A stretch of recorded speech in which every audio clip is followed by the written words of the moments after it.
10 টাকার মজা কিনতে গিয়ে যে গেছে আর ফিরে আসে নাই। ছোটখাটো একটা অনুষ্ঠান করছিল আমাদের বাড়িতে। আমার মেয়েটা 12টার দিকে এই বাড়িতে আমার দেবরের বাথরুমে গোসল টোসল কইরা বাড়ি রুমে আইসা গেঞ্জি নিয়ে গেছে। গেঞ্জি এই বাড়িতে গিয়া পড়ছে। আমার দেবরের বইয়ে ও টাকা দিছিল চিপস কেনার লাগা, 50 টাকা দিছিল। 40 টাকার মজা কিনা আর 10 টাকা হাতে আসছিল। 10 টাকা বলছিল এর মজা কিনার লাগি। 10 টাকার মজা কিনতে গিয়ে যে গেছে আর ফিরে আসে নাই। বস্তার মধ্যে অবস্থায় যখন এনে পলাইছে তখন তো আমি দেখতে পারি নাই। আমার মেয়েরা যখন সব কিছু ইয়ে করে প্যাকেট করে আমার বাড়ির ওই পাশে নিয়ে আসছিল তখন আমি গেছিলাম আমার মেয়েকে দেখতে। আমার মেয়েকে দেওয়ার মতো কোনো ইয়ে নাই।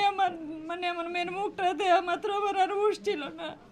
আমি আমার মেয়েটারে ঠিকভাবে দেখতে পারি না। আমার মেয়েটার চেহারা এরকম করছে, আমার নষ্ট করছে।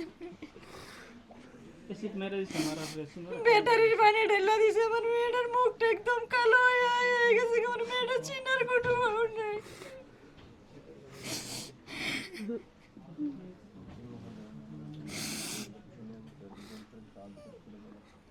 আচ্ছা, এখন আপনি মাননীয় প্রধানমন্ত্রীর কাছে কি দাবি জানাবেন? একটু হাত করে একটু ই করে বলেন, আপনি মা হিসেবে কিভাবে চাচ্ছেন?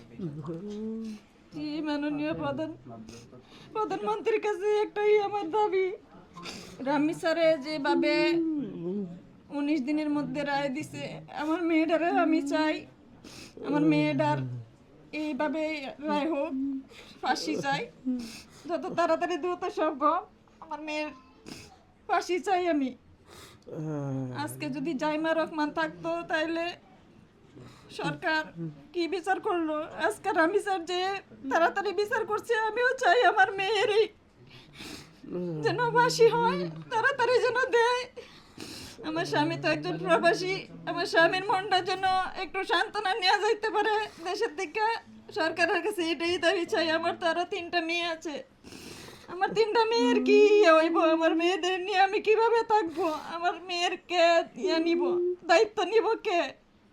সরকারের কাছে একটাই দাবি, যাতে তাড়াতাড়ি দ্রুত হের শাস্তি দেয়, ফাঁসি চাই আমাদের।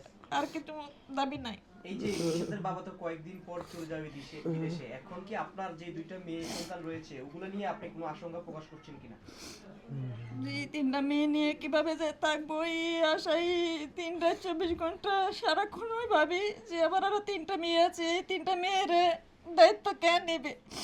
আমার মেয়েটি যে আতঙ্কে আছে, যে ভয়ে আছে, রাত্রে এই রুম থেকে এই রুমে পর্যন্ত জানা ভয়ে, এক কোনো গানও পড়াইতে পারি না বয়ে।